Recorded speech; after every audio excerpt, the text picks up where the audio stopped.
Thanks so much for joining us. Can you introduce yourself and what you do? I'm Kevin Grant. I'm a Casework Officer here at Historic Environment Scotland.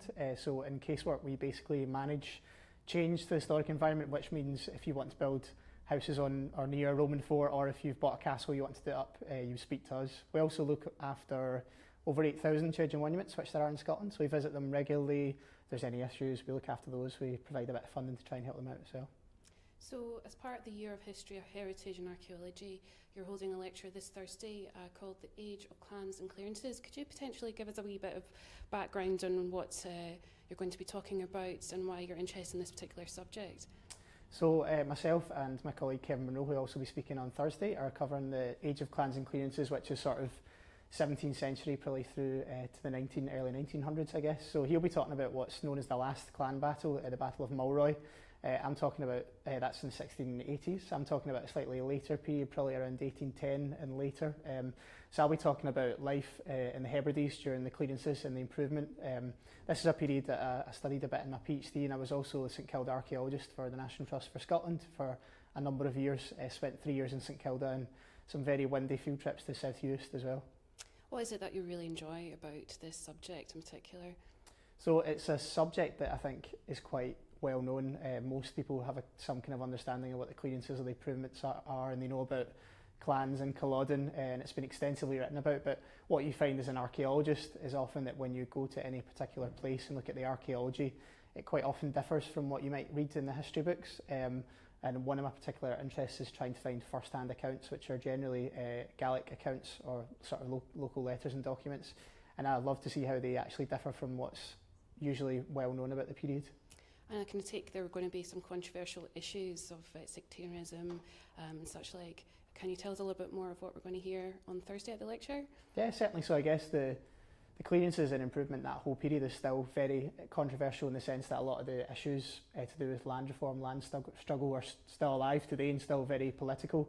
But different areas had their own kind of versions, as it were. On South Uist, sectarianism played a big part because most of the people who lived there were Catholic, but they were Protestant, and so there was displacement of Catholics for Protestants in certain areas and vice versa in other places. St Kilda obviously is a very emotive subject that lots of people know about, and of course it kind of wasn't cleared. It survived the clearances period but then was evacuated in 1930, so there's some interesting issues around that hopefully we can chat about on Thursday. And is this something that you would see in both archaeology and material culture? Yeah, so we see particularly in St Kilda the landscape. There's massive landscape change in the township where people lived in the sort of period I'm talking about between sort of 1820, 1850. And in South Uist we see a hugely changing landscape around 1810 and then one that's essentially abandoned a generation later. So there's a massive amount of change. We also see some surprising evidence for industrial scale activity on both these sites at a very early period.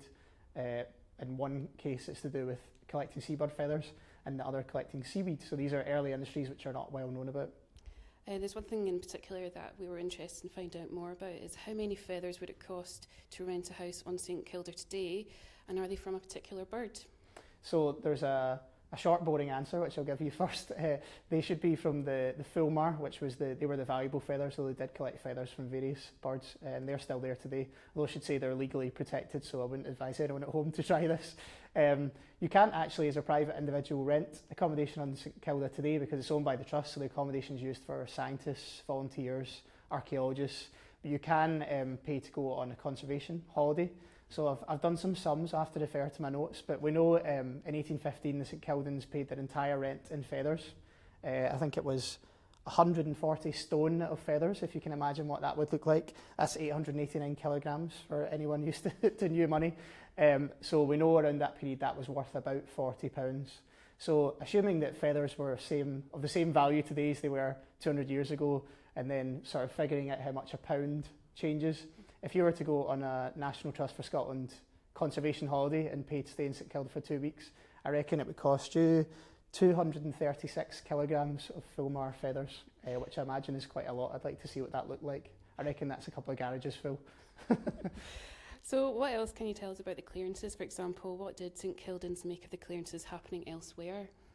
That's an excellent question, one that I had to think about quite long and hard. One of the things that I'm going to talk about on Thursday is that we all have heard of the clearances, or most of us have, but they happened at different places in different ways. So a lot of the time, the people who were actually there didn't get a sense of this is something that was happening across the country.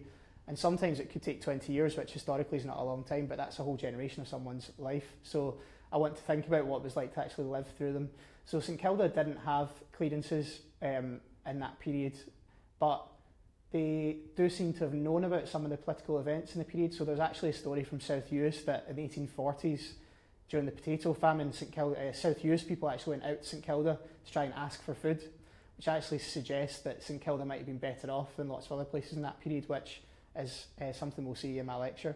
But also in the 1880s there was a struggle for land reform that started after the clearances, and the Napier Commission was formed that went around the Highlands to ask local people what their memories were of clearance and how they could sort of improve their lot. And they actually went out to St Kilda and they had the tribunal on a boat in the bay. St Kildans were asked to come out and speak, including the Reverend. And one of the first questions the St Kildans asked were, what of the Commission, what of Glendale, what of the Braes? These were the big political events that had happened only that year. So it actually seems that the St Kildans might have been a lot better informed than you would think.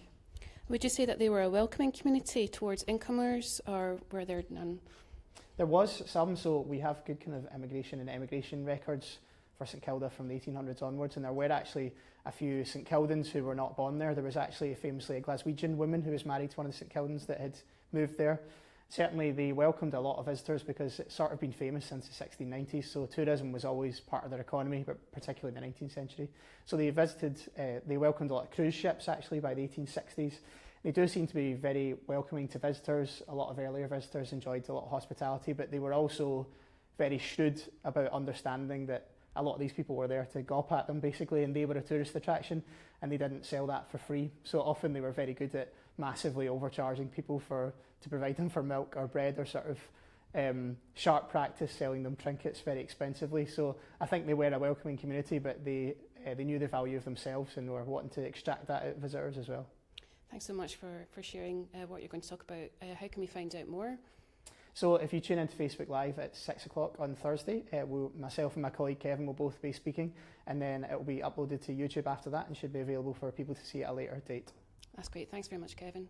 Cheers.